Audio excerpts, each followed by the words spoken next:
And I've found so many opportunities that way, which I wasn't even thinking about. But because I was willing to communicate about what I care about today, what I do today, there were opportunities that came to me because of that, because people just heard me articulate what I valued, how I did it, and presented me with things. Welcome to the Impactful Engineer Project. I'm Steve Maxey, and with my co-host and brother Jake, we are here to bring you guidance, fresh ideas, and the tools to help you become an impactful engineer.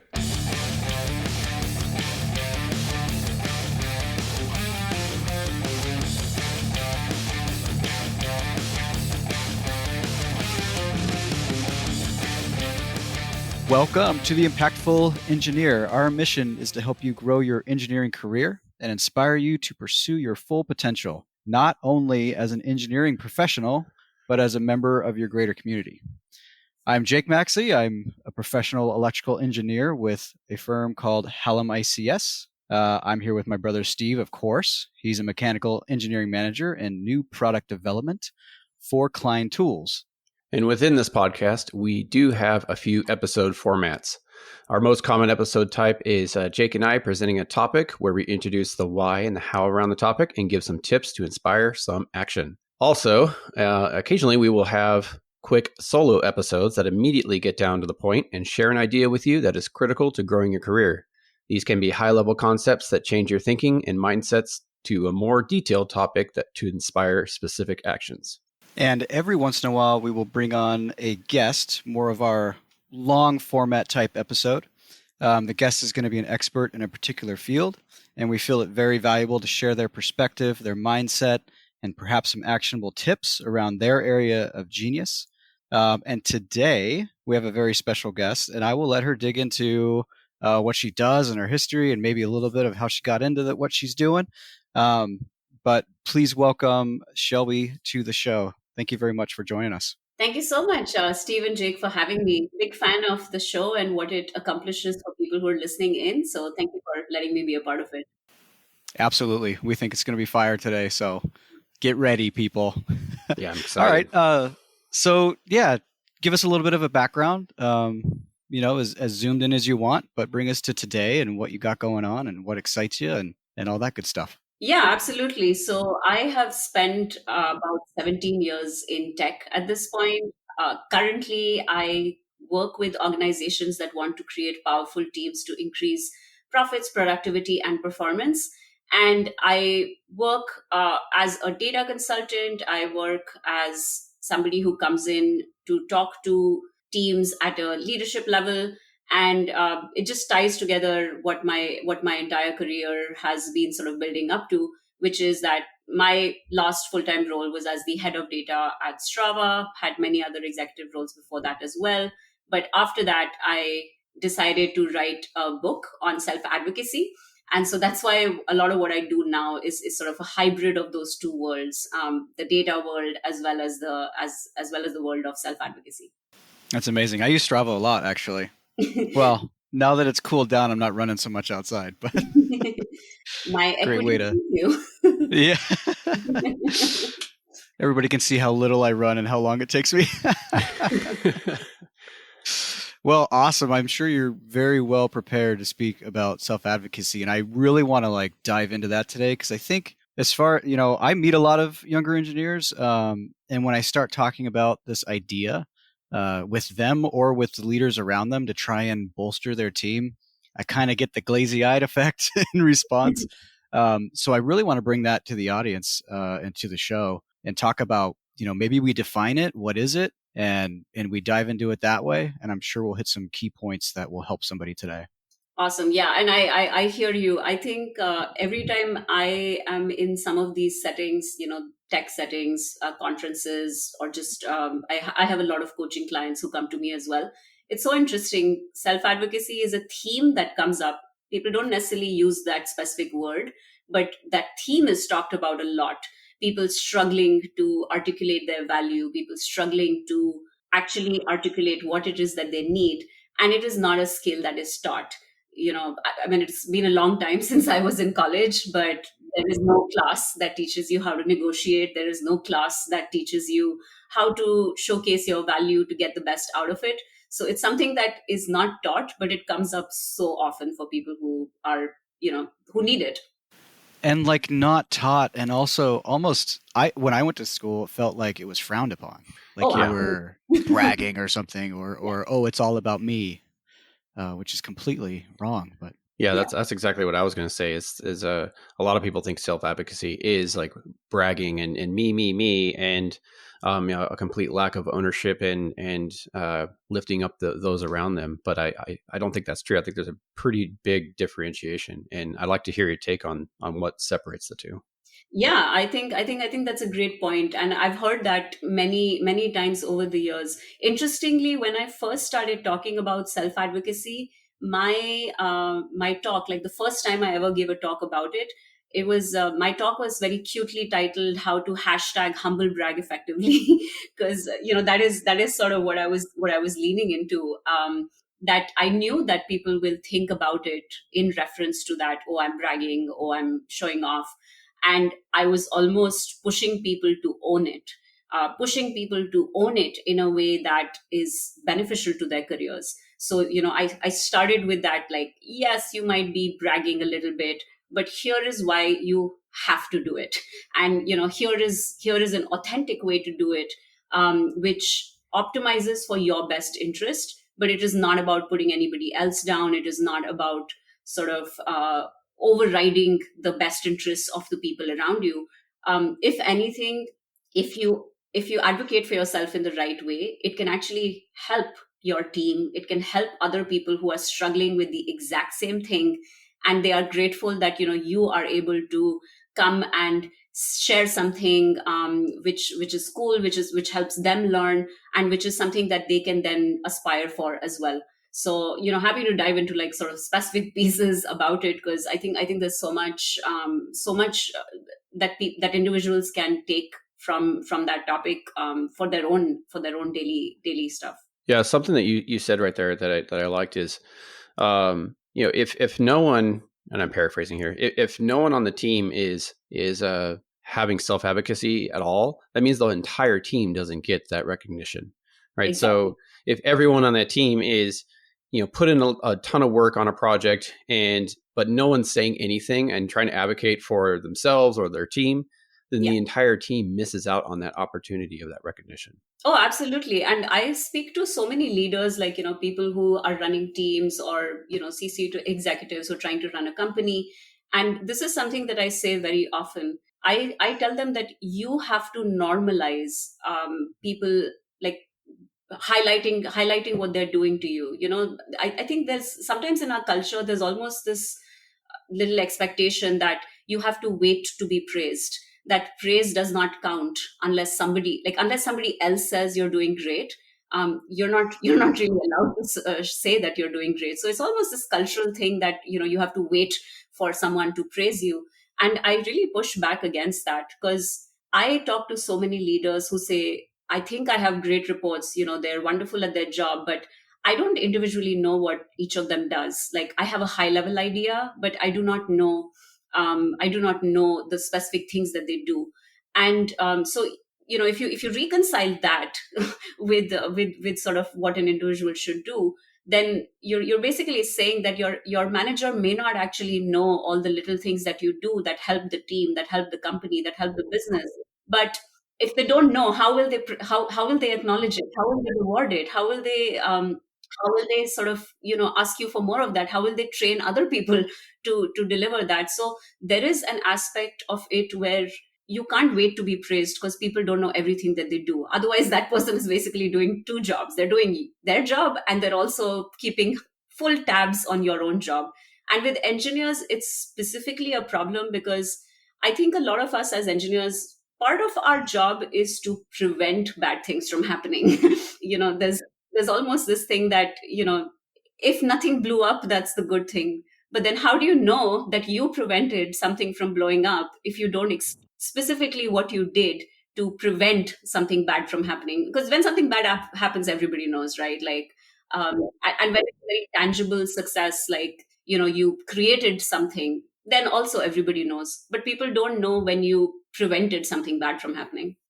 I have so many thoughts on this, like, because you're touching on, so many things, but one of them was you could be doing great things that absolutely set you apart, like as an individual. Yeah. But the person managing your group or sees your deliverable and is just, okay, great. You hit the deliverable again. It looks good. We're going to send it along, whatever it is. Mm-hmm. And then you do something next time that's like very routine, and you're not doing these excellent, like you didn't have to deploy anything special, and then he gets the deliverable and then they send it along. So it's like the same effect. Yeah. That these people, if your leadership knows, and you can actually educate them on this, I think. Yeah. They know what you're able to do and why you're able to produce the thing that you're producing, perhaps even over what other people are able to do or what your competitors can do in the same marketplace. Yeah. That makes you shine, and if they don't know that, then they don't know oh, this just always happens. This is the product of, I could take anyone in this similar position with similar experience and Yeah. tenure, and they would do the same thing. That's the only logical conclusion that the person could come to.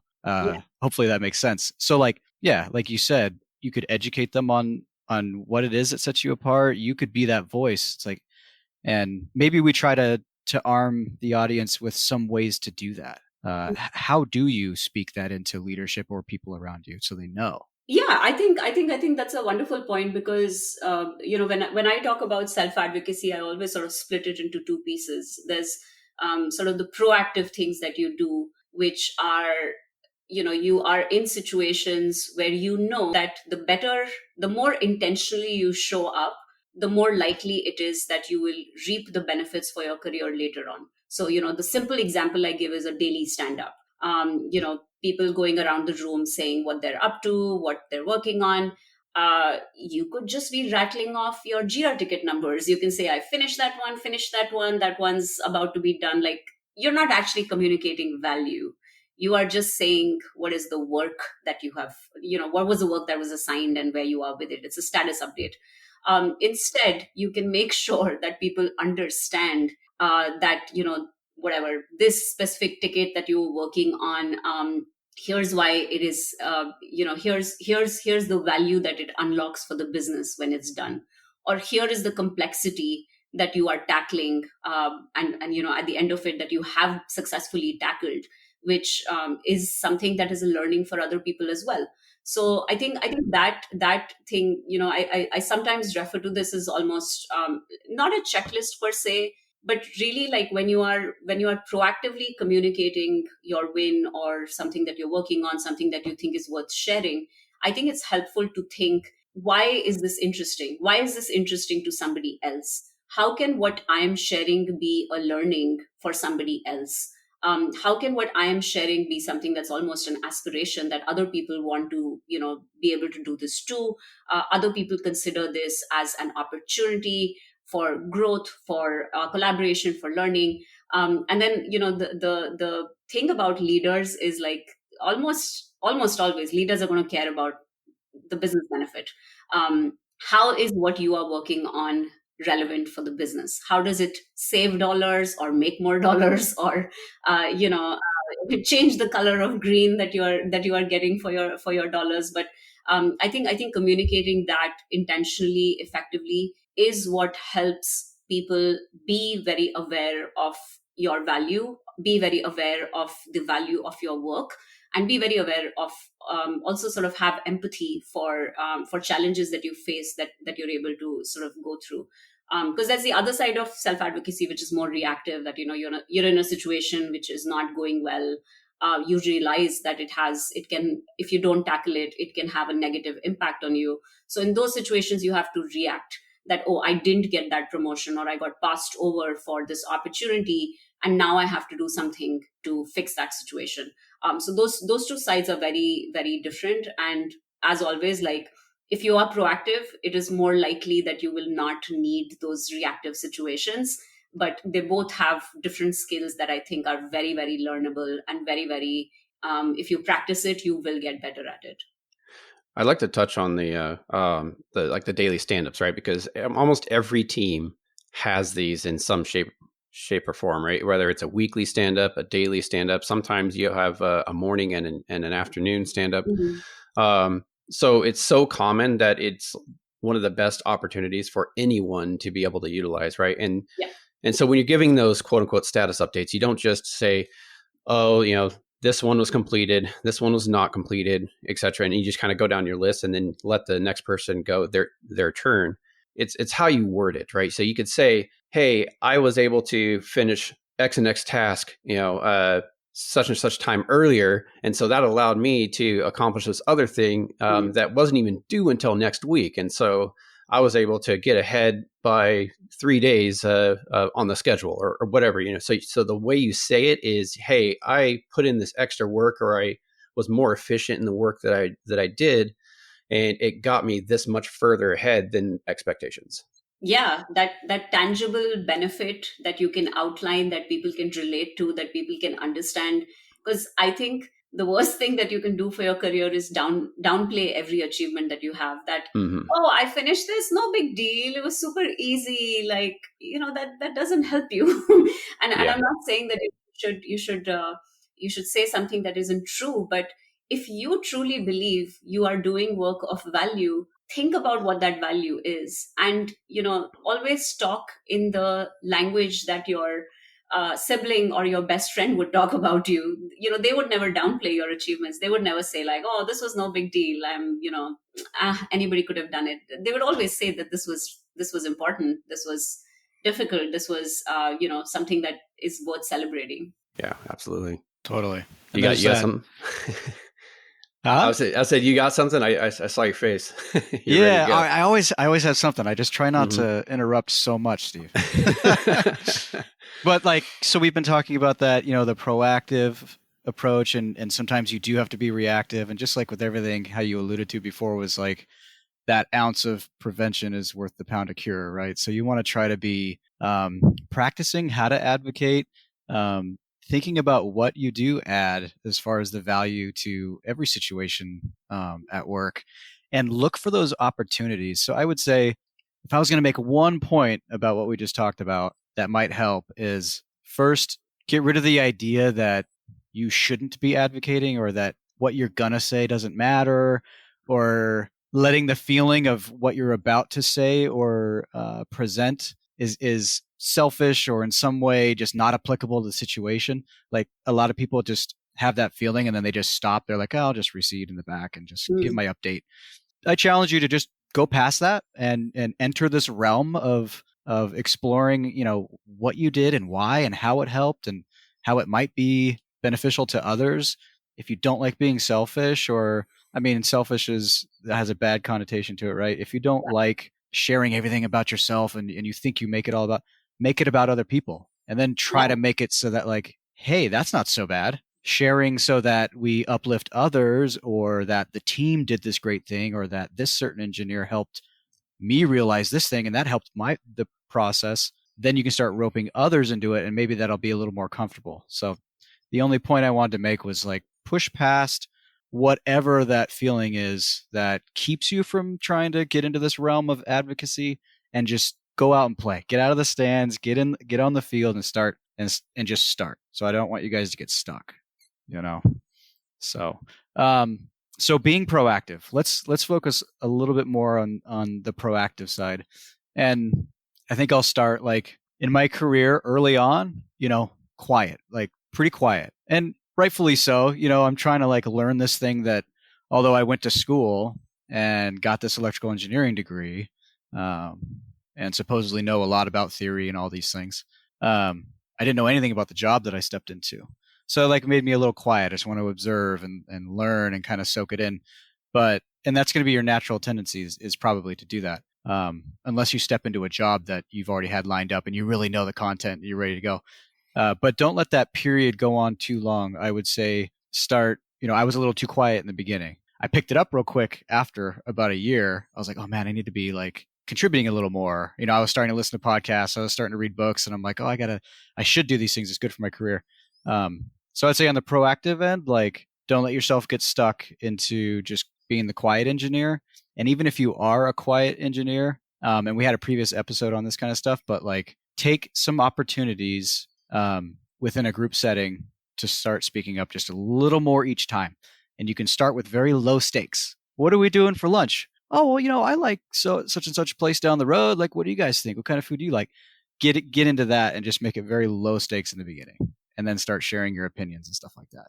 Yeah, absolutely. I actually love that because I feel that in some ways we're so lucky to work in roles where there is a team, there is camaraderie. And I would, really encourage people to think of those as safe spaces. Maybe you're not even talking about work. Maybe you, I don't know, brew, coffee at home in a really cool way and want to share that. Like, I think getting comfortable with the art of sharing for for feedback, for learning, for bonding with other people, I think that's so important. And I also like to point out to people, because you said something interesting about the communication aspect, like the quiet engineer archetype. And I think that there is almost this belief that engineers do not need to communicate, like especially early on in your career. You feel like your job is to go code or your job is to sort of go build something. And I always give this example that there is no situation in which the industry is going to buy whatever it is that you have built unless somebody can explain the sort of mechanics behind it. Like how is it, like even if it's a salesperson going and selling whatever, like you built a car, the salesperson might sell the car, but there are always going to be people who are going to say, like, and how is the engine constructed, and how is the traction on this better than what I'm paying for, like why am I paying XYZ for this. And so communication is really a part of every single job. We think of research scientists as being the top of the people who maybe, like, people believe that they don't need to communicate. But if nobody in the industry understands what they've done, how we can trust their research, how we can believe that they have gone through the difficult steps of getting to an outcome that is valuable, then people won't buy into that stuff. Then it's just cool research that nobody ever reads about or nobody ever looks at, because they have not been able to communicate why this is important, how this can unlock something for somebody else. And whatever people's aspirations are, like, they should think about that. What do I want to do 10 years later, 20 years later? I can guarantee that every single job requires communication. You cannot attract talent to work with you if you are not able to communicate why what you're doing is important. So it's not just about individuals, like even as a leader, CEOs need to communicate to make sure that other people are excited about what they're doing, willing to invest money, willing to invest time and resources.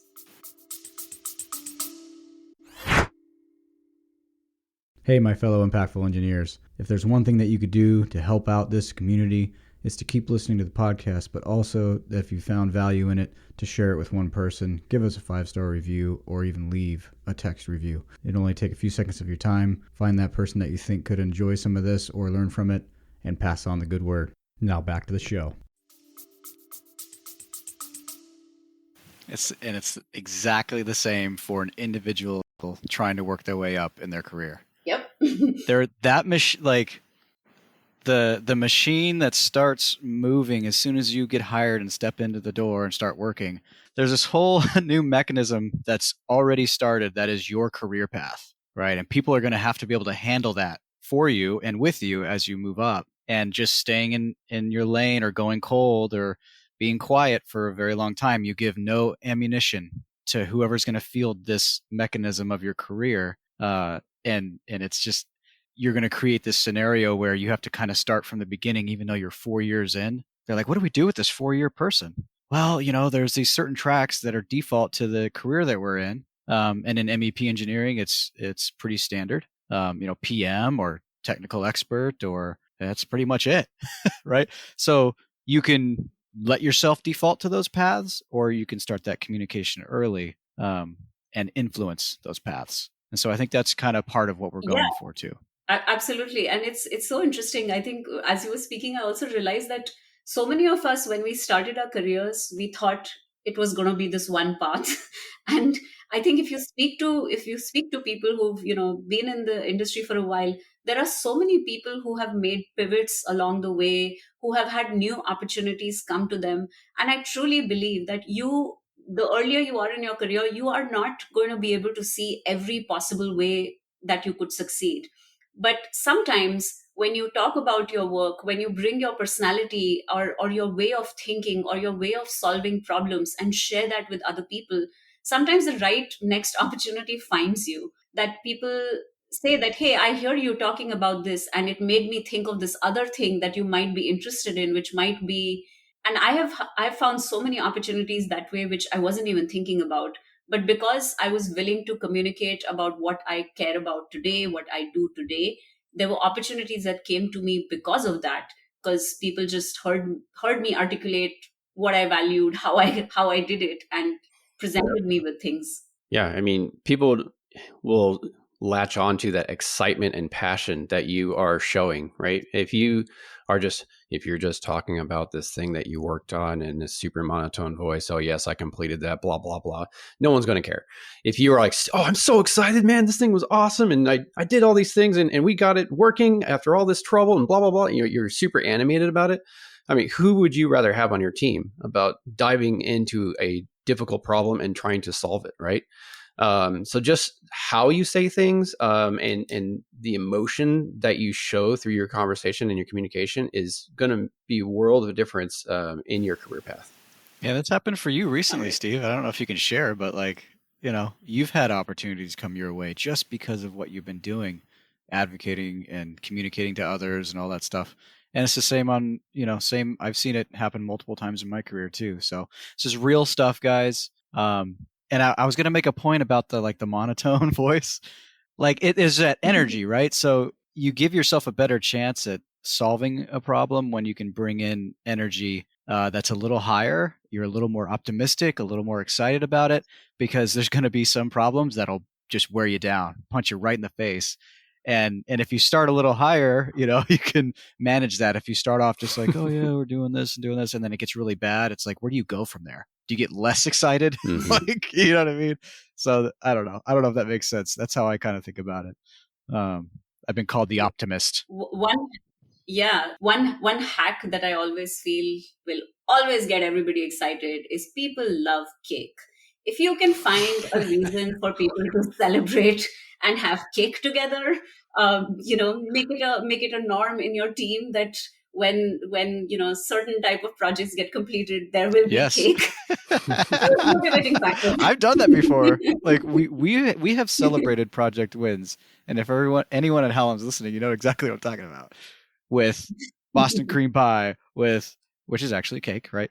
And other various desserts that I will bring and be like, all right, guys, it's time to dig in because we did a great job. So pizza's on the list too that I make from scratch. But food is amazing in general to celebrate with a team together. I like that. Yeah. Yeah, so we kind of have this proactiveness, this reactiveness. I think we've kind of drilled down on just maybe the one thing is to just take a more open approach, be more excited, share your ideas, stuff like that. I don't know if do you want to go into any data-driven type influences here, things that people can be thinking about? I always suggest that, like in my line of work, it's you come in, you start training, you get your EIT, and then eventually you have a professional engineer's license. The professional engineer's license requires an accounting of what you've done over your career. What have you learned? They want you to, in your application, show a progression of becoming more and more able to safeguard the welfare of the public through your designs and to provide, the ability for this thing to be constructed safely. And so they want to know that. So like maybe one point of data driven is like, hey, as you go through, just every project you finish, create yourself a nice little summary of what the project was, what you overcame, what were the biggest challenges, and then maybe just some of the things that were in it, right? So for me, it would be like the electrical system and standby generator power and UPS and life safety. And I just, this is what we did, and this is how big the project was. That, by the way, that can double as case studies that you can create for your company, which would be of high value. So there's some advocacy you could do for yourself there with a valued little like one page or case study, something like that. But keep track of that data so that when the time comes for you to apply for your PE, it's just like, oh yeah, I have this whole accounting of what I've learned. Like, check it out, guys. You know, it could be part of a resume later, things like that. Yeah, I think one of the most common things that I suggest that people do on a regular basis. So even before you feel comfortable advocating for yourself in front of somebody else, at least you should feel good about appreciating, what value you're adding. So having that record, like week on week, actually start noting down, these are my wins, this is what I was able to accomplish. And as you start doing it, you can start adding a little bit more information. You can start breaking it down into themes and say that, this was a leadership win, this was a technical win, this was a collaboration win, something like that.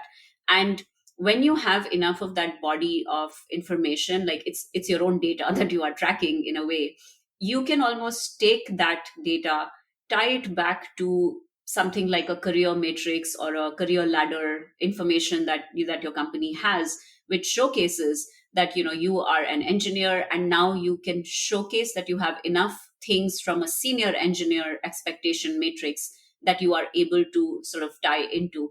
And I think that this is sort of the first step. Like, this is step one. Like, for you to advocate for yourself, you have to believe that you are worthy of more, you are worthy of better opportunities. So at least convince yourself that you are doing something of value. Use those career ladders to prove to yourself that you are going after things that are showing a higher order of work. And you can even do this at the team level. So I always think about this story, that there was a team that I joined a company a few years ago. I was brought in to lead a team, um, and a team that was severely undervalued. Like, they even the name of that team somehow implied that they were doing, I don't know, like, the analogy would be like, are they doing such stuff on fax machines? Like, what's going on with this team? So just the naming convention of that team was so horrible, and they were severely undervalued. People found them. They said that this team complains a lot, and they complained a lot because they felt their work was not appreciated. And I kid you not, like, one of the simplest changes I made in week 2 of being with that team was that when they presented their updates to the company, I added a dollar amount of the deal that was affected by the work that they were doing. When people started seeing millions of dollars being affected by the work that team was doing, the perception changed really fast. Like, so it's so important to, like, data can really change how people think of you, how people view your thing, and it gets them more curious. So some people might be like, oh, that, like, are you sure you can attach this to you? But that is what sparks a conversation. If people are not interested in you, if you do not catch their attention in a way, it is hard for them to engage with you, to figure out what is sort of the balance, right? Like, what is something we can all agree on. And that's why I think, just similar to individuals who can then say, like, hey, I've done like 5 projects that are supposed to be expected from somebody from a higher title than me. Like, it really adds that meat where people can then have something specific to react to. I wrote that down. Yeah, I took a note on the money value one. That's good. Yeah, I mean, I mentioned that multiple times in previous episodes about showing that kind of value in your, like, resumes, right? Is giving examples of, hey, I saved the company this much money, or I cut down manufacturing waste by this much percent, etc. But I think another thing is you can, as an individual contributor or even as a team, you can say you can propose new work that say, hey, I know I can save $2 million if we do this new project, because we've saved 4 million over here executing it on this slightly larger one. And so we can continue to build more value as a team. And so you can advocate for yourself or your team by relating other things that you've already accomplished to new potential projects. Yeah, and that storytelling skill of showing the connection between things that people already know, introducing them to stuff that they somewhat know but haven't really seen in that aggregated format, and then tying it to something that can be a future value. Like, that storytelling skill, again, is something that it really helps people to practice that in smaller settings if needed, until they can build up to those really high stakes moments where it really matters, that they're able to convince. Because I always say that, sometimes it's not even just for you, you being able to tell your company that they should invest in this tool that is available on the market, which will make your life easier, is also about you being able to deliver faster to the customers, you being able to deliver cleaner products to your customers. So maybe it starts with that personal frustration that I am not happy with my work tools or resources, but that frustration has a business benefit for the company. Like, companies want their engineers to be happy, successful, and productive. Like, productivity is the biggest thing that they're going after. So if you can prove that your personal frustration is tied to something that actually helps the company overall, that is a master stroke, right? Because it's a win-win. You'll be happier, you'll feel more valued, and like I said, leaders don't always know what change will actually make a difference. Like, are you just asking for stuff because you feel entitled, or are you asking Yeah. for stuff because it'll make everybody's life easier? Yeah, and when you are proposing those new ideas, or saying, "Hey, we can do this other thing to save all this money," you're also showcasing that you are thinking about the well-being of the company and the team, and you're not just being selfish and bragging. You are advocating for your own skill set to benefit the rest of the company and organization and the customers, of course. So I think that's an important thing to remember. Is yeah, you could be by the conversation advocating for yourself, but you're going to be seen as advocating for the company, and that is a key element of moving up. Yeah. So, Word of caution, just on the other side of that, Steve. yes. Do that, but if there's resistance, then overcome that with logical arguments. Do not react to resistance. That's one thing I've seen from people trying to advocate or trying to make change, especially because I used to do it all the time. Okay. I would say, I clearly see this thing that will help us tremendously. If y'all would just do it, it would be better, right? And I feel like that's a mentality shared by a lot of engineers. We're very proud of our work, and we know we have great ideas. And it's just like, man, if we could just snap our fingers and it was done this way, we think, right, that it would increase efficiency. We would make more money. It would be less roadblocks in our way, whatever it is. I got absolutely nowhere when I would react to things like that. When perceivably my idea was getting totally shut down, right? When it wasn't, it was just somebody's distant from what I'm thinking. They never even heard me talk about it before. They don't see it the same way because they're running around doing their role, worried about their own stuff, and they've got something they got to do tonight, and they're stressed out about it. So when I spew it at work or just like bring it up real quick with excitement, sometimes it can be met with resistance initially. And I wanted to just throw that word of caution out there that, like, hey, expect resistance like right away, because people are going to want to see evidence, which presumably, if you take action on what we've talked about today, you'll be having collected that along the way. And they'll want to see the proof, because if your idea is of any consequence that is higher than like just your own position in your own little world, that will start affecting other people's jobs too. So just know you'll get some resistance, but don't let that stop you. Just keep coming back to it and keep representing it. Just don't react in a bad way, because then that will shut it down. And almost, if you are able to almost find joy in that resistance, where maybe that's the challenge that you try to figure out. Because I almost think that it is so much easier to go through life if you sometimes remove the emotion from it and almost think of it as a game. It's a new level of this game that you love, that you're trying to master. And so if you almost expect that resistance, like you said, Jake, that you almost expect that resistance, and then you say, okay, so was it my messaging, or was it my lack of data, or was it that I did not think about how this impacts them or their personal goals? Like, how there's so many pieces that you can almost break it down to. And it's something that people often ask, that they said, okay, you're a data executive who then started talking about self advocacy, how are they connected?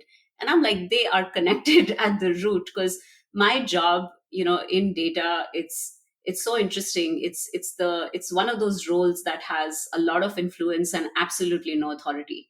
You can keep telling your companies that, okay, based on data, this is the direction we should take, this is the direction we should not take, but you don't have authority over any of that. Like, you do not have authority over the product roadmap or the engineering decisions, but the only thing you have is influence. So there is almost this training which is required, that you have to get better at showcasing that, like making sure you understand what the other person, like, the story isn't about you, the story is about the person who's hearing it. And so how does this tie in with something that they care about? So it's the same thing when you're trying to convince a company, about business direction with data. It's the same thing when you're trying to convince somebody who has influence over your work outcomes about, your career goals. And in all of those, the sharper you get at dealing with resistance, at almost accepting it, that, what, even the fact that somebody said no is information that you did not have until you asked them for something. Now that they have communicated a no, like, it gives you a fresh perspective on what you should do next. Is it a no that you can later try to convert to a yes? Is it a no that gives you new information about this person or the situation, where you're like, I'd rather seek a different situation? It's you have that decision to make, right? Like, any time you face resistance, do you fight, flight, or freeze? And it's acceptable to sort of figure out that along the way, as you get resistance, as you understand what type of resistance it is and what you can do to counter it.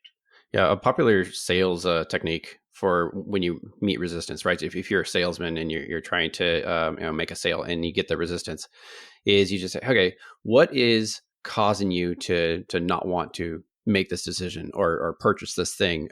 What is causing your decision? And just ask them directly. And when they give it to you, you don't have to necessarily counter that resistance right away. Okay, great, thank you. Let me look into that, and I'll come back, and then we can have another follow-up conversation. I like that. Yeah, some Exactly. info gathering. Trying not to Mhm. counterpoint everything, but just listen. Yeah, I like that. Better than what I used to do. Now it's like, but like you said, take the emotion out of it, and it's almost like it's a game. I think the biggest unlock for me was when I started thinking that way, because that's exactly how I think about it now. Is like, there will be resistance. I'm a fool to think that there won't be resistance. So I should just accept that, and that's part of the game. And if there is no resistance at all, then I should be wondering where I am. Am I dreaming? Am I, like, is this the Twilight Zone? What's happening? Yeah, so just expecting that resistance, and then I think I'll stay here for a second, because with engineering, I mean, from what I've seen in the companies that I've worked for, with exposure to maybe 50 to 60 people so far, is that we are definitely resistant to change without proof and without evidence, and all these things that we need before we can make a decision. And then when we do have a way of doing things, we're very strong and we have conviction, right? So if something goes against that, we're going to retort. We're going to be like, well, this is how I think about it. What you're saying makes no sense. So, but you'll find that if you just dig into it, let it go for a little bit, and you keep coming back to it, there's this very interesting thing that happens. We learn and we adapt. And while it could be like a no the first time, this person is still on their path and they're going all over the place trying to figure out their own stuff. They'll hear something that then triggers them back to what you'd said before, and they say, oh, maybe there is something there. And then you bring it up again, and they're closer to it that time. And then you bring it up again later, and they're even closer. And then maybe they go far away again. But you'll miss all those opportunities to bring them really close and maybe make some strides if you take the first no and then say it's impossible, never talking about that again, because they don't understand. You just got to it's just like everybody says about running a business. You'll never fail until you quit. Like, if you just don't quit, then you're going to win. So, like, don't let it go. Just kind of keep going with it, is my encouragement. So can we backtrack or circle back a little bit about how can individuals self-advocate for themselves? And I know we talked a lot about the quiet engineers. Mm-hmm. Let's talk a little bit about the loud ones. So Yeah. how can the loud engineers dial things back, perhaps, from not just bragging, and be self advocates in a way that is going to be highly accepted by those that they're advocating to. Yeah, I think that's a wonderful topic, because um, a lot of people do worry that, if they start advocating for themselves, they'll eventually become like someone who they do not want to sound like. And I always say that, one, if how do you even know if you're advocating for yourself enough? If you are generally getting the outcomes that you seek in your career, if you feel valued, if you feel that your perception of your skills and your needs matches with reality of, how you are sort of showing up, like, you're probably right sizing things. And of course, it can be a little up and down from that. But I would say that, even as a manager, I would say that I have seen lots of people in my career who were, as you described, Steve, the loud engineers, who were, there's the sort of two sides, right? There's like, they were either always talking about themselves, or the other side, they were always asking for stuff. Everything was wrong. So I'll focus on the whole, like, the asking for stuff one, the more reactive things that people kind of look for. um, I sometimes loved those engineers, because occasionally, like, actually often, I think they highlighted things that a lot of other people were feeling, but, other people were not comfortable talking about it. And I always steered those people, like, I've had some of those people report up to me, and I always steered those people. I sort of reminded them. I said, what you're asking for is not wrong. Like, that's not, it's not unreasonable what you're asking for. The thing that we can work on together is how you message it so that it actually gets you the outcome you want. And I would always say, like, how do you want your perception to be? Do you want people to perceive you as someone who's always complaining, or do you want it to be as someone who can be relied on to highlight risk? And I think that those, like, if you anchor yourself to that I do not want to be seen as someone who's complaining, I want to be seen as someone who leadership can trust, will highlight risk. They will not shy away from explaining to leadership how XYZ ladders up to a bigger problem later on. And when people start thinking about themselves in that manner, like, I'm not complaining, or I'm not telling leadership how awful they are that they haven't noticed it. Instead, when you shift your mental perspective, like, I want to help leadership understand something better. I want them to, like, they're not in this, they don't do the, front lines work that I do. So they may not be aware of this. So I want to make sure they highlight that risk, they understand that risk. And then you can almost break it down into, again, let's say it's in an asynchronous format where you're almost documenting it before a real conversation. You can almost break down that this is the problem, this is who it affects, this is the business risk if we don't address it, and, like, who needs to do something about it. Almost that journalistic format of what, why, who, how, when, where, like, almost make it into a little bit structured. Because that's the other thing that I feel a lot of people don't understand. The higher you are, the higher up you are in a company's chain of command, the less time you have. You do not have time to listen to somebody rant during an all hands. That's unprofessional. It's uncool, because what do you expect it to do with it? But if you say, like, hey, I've broken this down into, this TLDR version, and here's where you can get more information. I would like to help solve this thing. Here's who I was thinking of working with to solve. Like, that's a very different vibe. It's a very different vibe from someone just raising their hand in all hands, or going on the Slack channel and saying it's awful that we as a company are not doing this.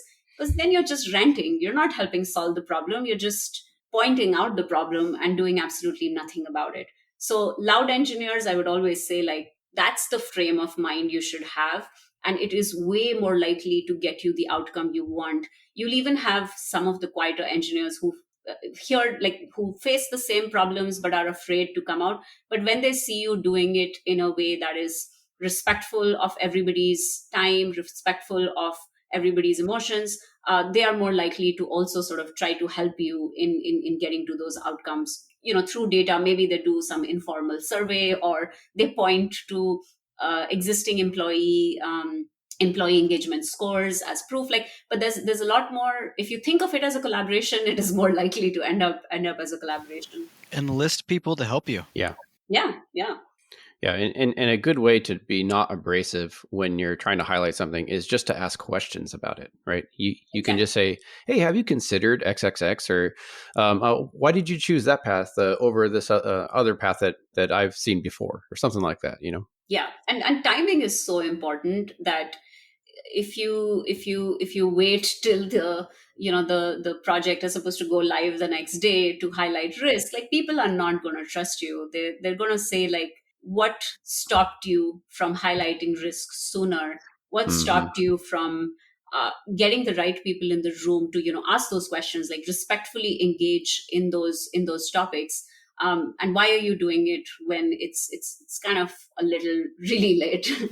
Yeah, one thing that I did to kind of turn the tide on maybe having people actually want to listen a little more instead of like, oh, here goes Jake again, is like, for me, I straight up just said, I can be loud and I can really get excited and I can really like step on people's toes and then blah blah blah.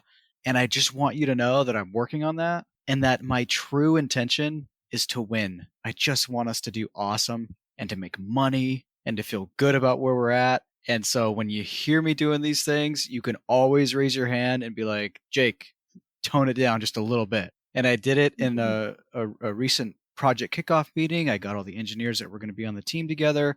We all sat in a conference room and I was like, this is what we did on the last project. Here's the lessons that we've learned.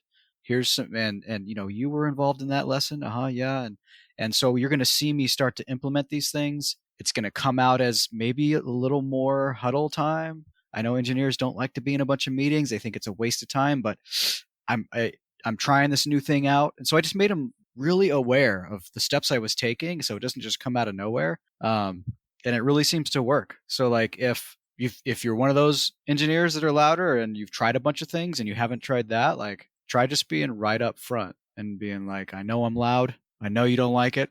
Tell me when I'm doing it and let's work to get better and see how it goes. Yeah, set those Yeah. expectations. Worked for me. All right. So we're at that time. Question time. Question time. So Steve, are you up first? Do you go first? I can go first. You can go first. This is your interview this time, so I will let it's you your go call. first. Okay. All right. So we did share these questions ahead of time, and so mine is from your own experiences and perspective. What fundamental characteristic or skill set exemplifies a impactful engineer? Yeah, I think in my career, I have been fortunate to have worked in a lot of amazing teams, have led a lot of amazing teams, and I always come back to the best engineers that I have worked with really care about the business. They are not in it just for their own shiny projects. They're not in it just for sort of what do they find exciting, or what do they want to work on, or what's next on their sort of list of skill set. They will find a way to make sure that anything that they work on is business first. It has clear value, and it is value that they are able to articulate. And of course, everybody should work on improving their skill set, working on difficult problems, but you have to balance that with business benefit. If it really doesn't benefit the business that much, then do it on your own time, or find a way to sort of like tie that stuff together. But I think engineers who don't focus on that, they end up not getting the best out of their careers, because they're looked at as being in it for themselves. Yeah, absolutely. I do want to share a quick little, not really a story, but some information. There's someone I know who their go-to end of interview question is like a filter for this, and Mm, they literally say, "Why should my company hire you?" And that's it. And then he just stops and lets them answer. And interesting. yeah, and their responses are usually either in two camps, right? They're, oh, because it's going to be a great path for me to grow, and I can learn this, and me, and all this other stuff, right? Or it's, I believe that I can bring my values or my skill sets and benefit this company. And the company can grow and can benefit from all the work that I know I can accomplish. And, so there's a different mindset shift. It's like, okay, is this candidate just coming in it for themselves, or are they coming in wanting to give their all to make their successes the company's successes? So yeah, I love that. I'm gonna add that to mine. All right, Jake. Maybe not for like co-op or something. Co-ops or yeah, it might be a little intense. Yeah. I wanted to make like one point about that too. It's like if you're all about yourself, you'll only go so far in a company. If you're all about yourself, you'll only go so far as a business owner. If all you want to do is the one thing that you like, I don't know, if saying you like to do or you think is the only thing you want to work on without thinking about how does it affect the business, or will this make money, or how does this affect the team? Like in either scenario, it's not going to work out really well for you at all. So if you have that mindset, I would encourage you to try to find ways to tie it into how it affects the business and the team and stuff like that. But yeah, to my question, really, I'm the action oriented one. I want to hit the ground running. I just immediately to a fault sometimes just want to get started.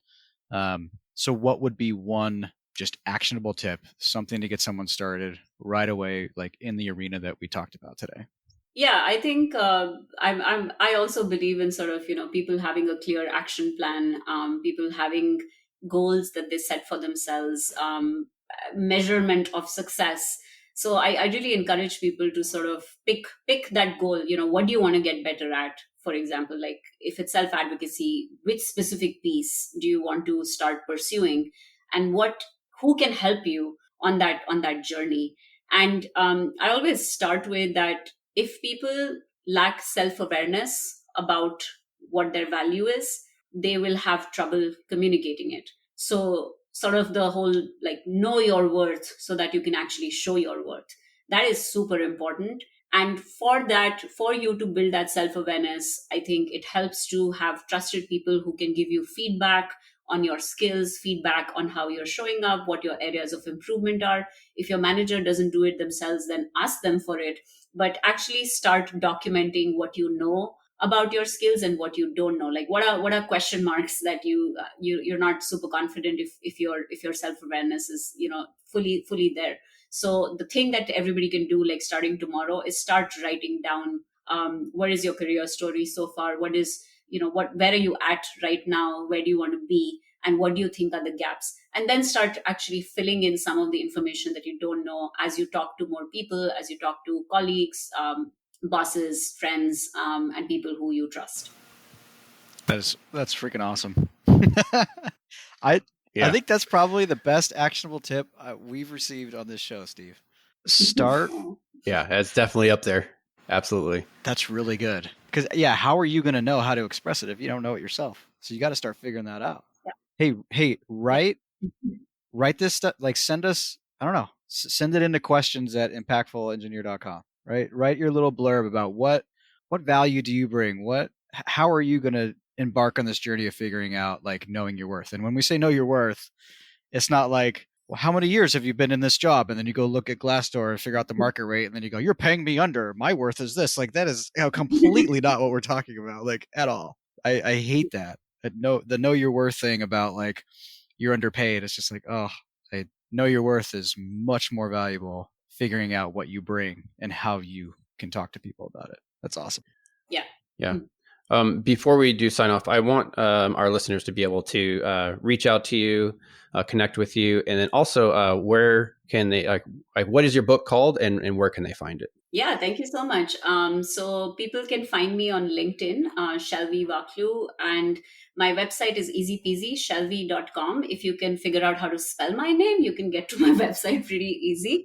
And the book is available on Amazon. So it's called Self-Advocacy. And again, if you search by the author, there's very few people with my name in the world. So it'll come right up. We'll Awesome. also put everything in the show notes. Yeah. You can search There you there. go. Yeah. And Shailvi, it was really great to have you on the show. I really appreciate you taking the time with us today. This was awesome. Thank you so much. This was super awesome for me as well, and I'm super excited for people to hear this episode and hopefully share their reactions to it.